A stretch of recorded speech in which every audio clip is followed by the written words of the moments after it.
आगामी स्थानिक स्वराज्य संस्थांच्या निवडणुकीसाठी आता शिवसेना एकनाथ शिंदे यांनी दलित आणि मराठी मतांच्या गणिताची जुळवाजुळव केली। शिवसेना आणि आनंदराज आंबेडकर यांच्या रिपब्लिकन सेनेची युती होणार आहे आणि हे दोन्ही पक्ष महापालिका आणि झेडपीच्या निवडणुका एकत्र लढणार आहेत। त्यामुळे आता 7 रिपब्लिकन सेनेची शिवसेनेला मिळणार आहेत। आज दुपारी 1 वाजता एकनाथ शिंदे आणि आनंदराज आंबेडकर या युतीची घोषणा करणार आहेत। आगामी स्थानिक स्वराज्य संस्थांच्या निवडणुकांचा विचार करता शिवसेनेनं जोरदार आता तयारी सुरू केली आहे आणि एकनाथ शिंदे यांनी हे बेरजेचं गणित आखलेलं आहे। त्यांनी आनंदराज आंबेडकर यांच्या रिपब्लिकन सेनेला आता सोबत घेतले आणि त्या माध्यमातून मराठी मतं, दलित मतं सोबत घेण्याची खेळी शिंदेंनी खेळल्याची आता चर्चा आहे।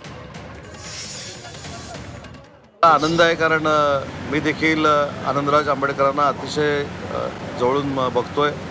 माननीय शिंदेसाहेब मुख्यमंत्री असताना आनंदराज आंबेडकर साहेबांनी आंबेडकरवादी चळवळीतली जी काही कामं सांगितली ती करण्याचा माननीय एकनाथ शिंदे साहेबांनी सचोटीनं प्रयत्न केला, ती कामं देखील करून दिली।